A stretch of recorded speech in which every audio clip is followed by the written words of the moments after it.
I have now seen the Super Mario Galaxy movie. It was very anticipated and it was one I was going to hold very special to me. As I have previously stated, it was the first Super Mario game I have ever beaten.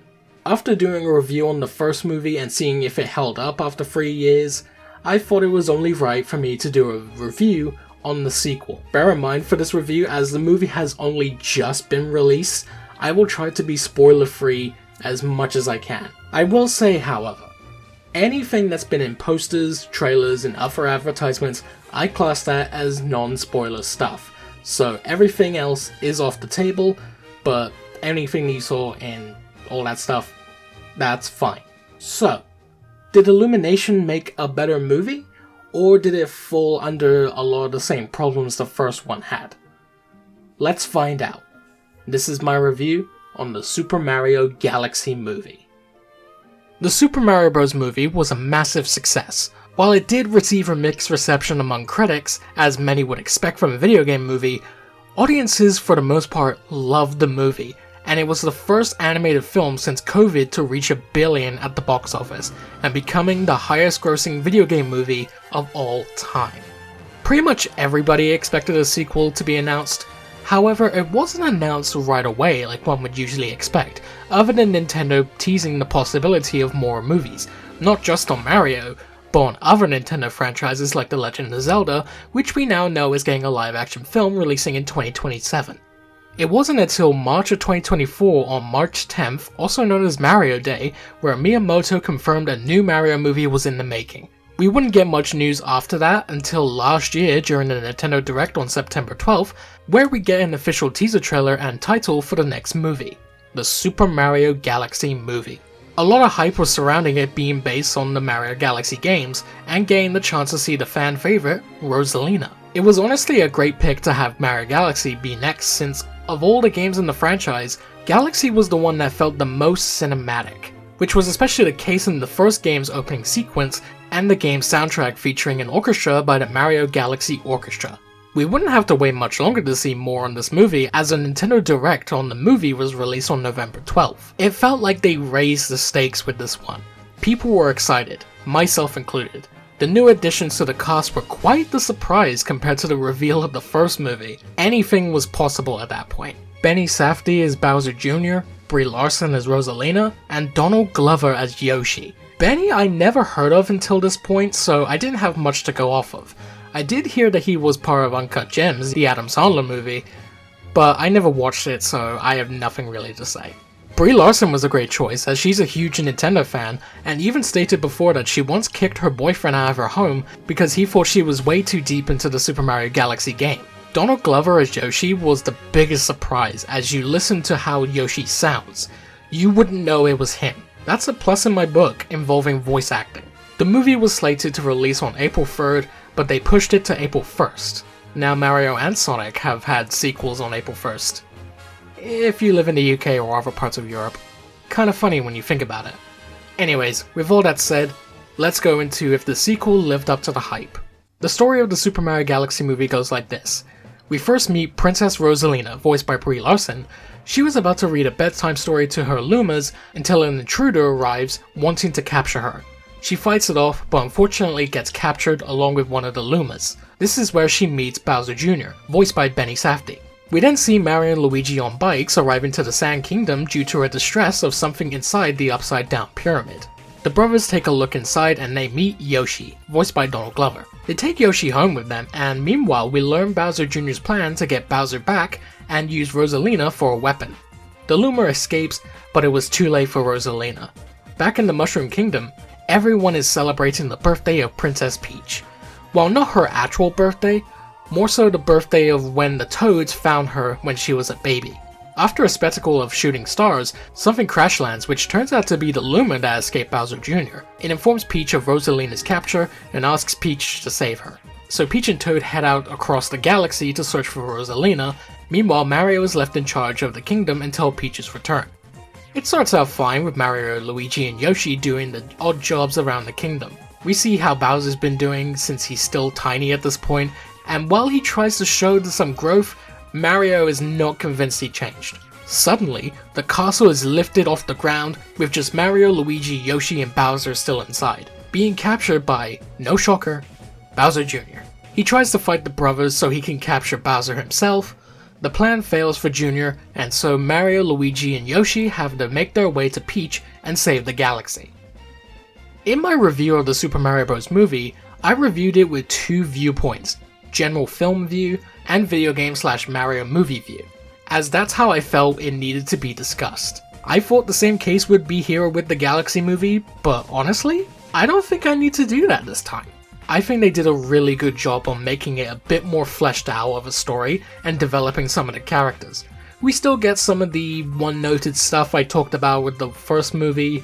It's about the same, other than there's no one-noted character that I dislike. One thing I especially enjoyed was seeing Mario and Luigi together. I'm glad they weren't separated this time, and it makes them more likable characters to me. I like how supportive Luigi was for Mario in a scene, and the brotherly dynamic was a delight. Something I also really liked was that they expanded on Peach's backstory. It doesn't make her character as fully developed, and some will probably question some of the things they did, especially because it's not really something that was done in the games or was hinted at in the games, but in my opinion, I thought it was a nice piece to the lore. Let's not forget, adaptations are not always accurate, so that's to be expected with this sort of thing, and let's also not forget, Miyamoto was involved with the movie, so I'm pretty sure he had approval in some aspects. Don't quote me on that, obviously I don't know the full behind the scenes story. Toad is about the same for me like the last movie, though we don't get as much screen time with him. Not really a lot I can say regarding him. Bowser, we got to see more of his soft side, being a dad, and this time we do get to see him wanting to take over the world. Or in this movie's case, take over the galaxy. I like that about him here, since I did think the obsession to marry Peach in the last movie was a bit much at times. When he was with Junior, I saw some great character development. I think one part of the movie was going to play out differently, but that wasn't the case, and I think I appreciate the film for not doing that route. As for the new characters in this film, I think Bowser Jr. is a great villain. It didn't feel like he took a step back once Bowser was brought back in. He gets enough time to shine as a villain, and I think that was great. Even when him and Bowser worked together, that was really good. I also think Benny does a good job as the voice of Junior. While I would have gone for something similar to the voice in the games, like someone like Nancy Cartwright of Bart Simpson fame, I don't hate the voice we got for Junior in this movie. We see Wart from the Super Mario Bros. 2 USA game for one scene with Peach, and I thought that was a really cool addition. A bit of a mob boss kind of character we got here. It was cool seeing Birdo and the other Mario 2 USA characters as well. Not much I could say on them as they are there for the sake of Wart, and it would have been odd to not have the others but only have Wart. None of them speak except for Wart obviously, but just seeing them was nice. Then we got Yoshi, who was an absolute joy in this movie. He was adorable and I always got a laugh from him. It still blows me away that it's Donald Glover voicing him here, and I have to give Glover props for that. He did really well. I think my favorite scene with Yoshi was when he and Toad worked together to protect the baby versions of Mario and Luigi from a large dinosaur. That was fun. Then we got some bonus characters that aren't even from the Mario series, but other Nintendo works. There's Rob the Robot, who served as an information desk robot. The scene made me laugh and kind of reminded me of the DMV sloth scene from the first Zootopia movie, but not as long as that was. The biggest highlight was Fox McCloud from the Star Fox series voiced by Glenn Powell. I was very surprised to see Fox in the movie, as I thought it was going to only focus on Mario characters. At the same time though, Rob appearing in a brief cameo from the Pikmin kinda opened the doors. I loved Fox in the movie. He steals the show, and I can tell Glenn Powell had fun voicing the character, as he stated he's a big fan of Star Fox and wants to do a Star Fox movie. I would be so down for that. When he meets Mario, I almost thought it was going to be another Donkey Kong situation, but thank God that didn't become the case. I haven't fully played the Star Fox games, but I'd imagine he's faithful to the games. The way they presented his introduction was so cool. Finally, we have Rosalina. I think Brie Larson was a great choice to voice her. I like the moments with the Lumas and when she first takes on Bowser Jr.'s attack. Okay, I'm not gonna sugarcoat it. Rosalina was quite lackluster in this movie. We don't see her for very long, which is a shame as she's one of the biggest aspects of the Mario Galaxy game.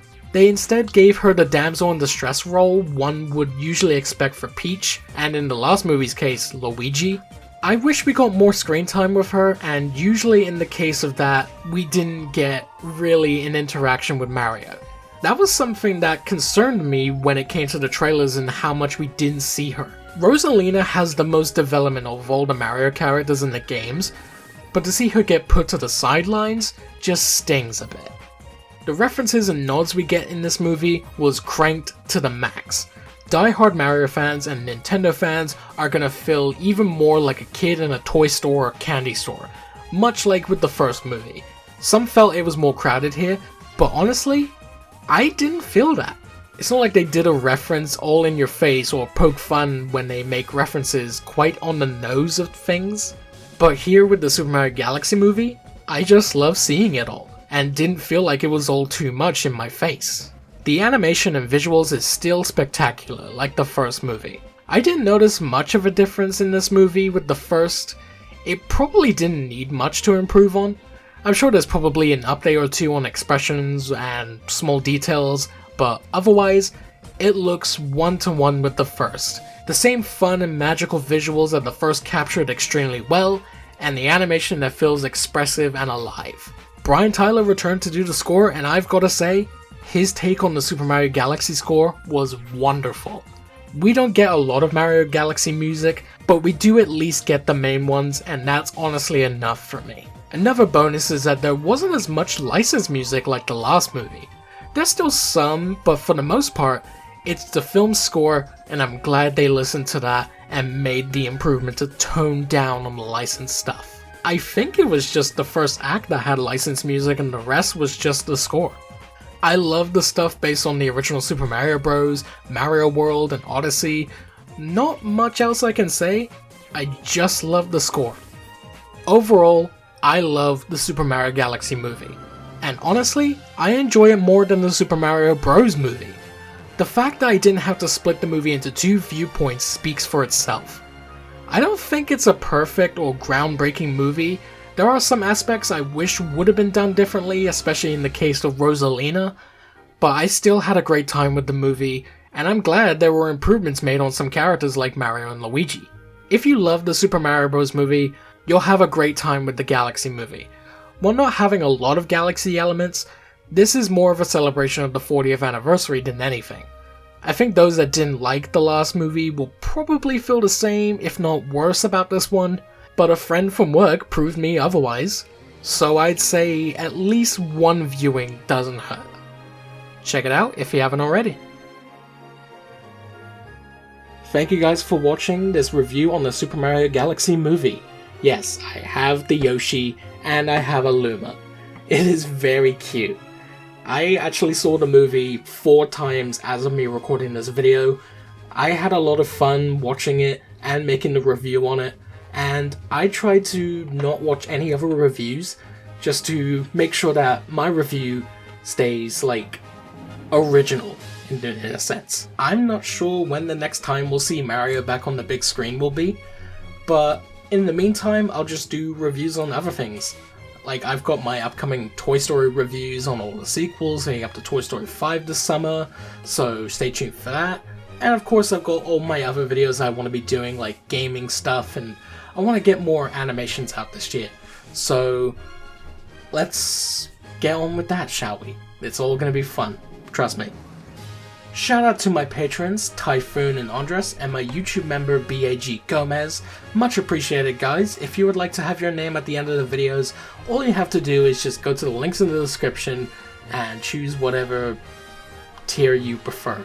And with that said, once again, thank you all for watching this video. Like, comment, subscribe, follow me on Blue Sky, and I'll see you all in the next video. So until then, see ya!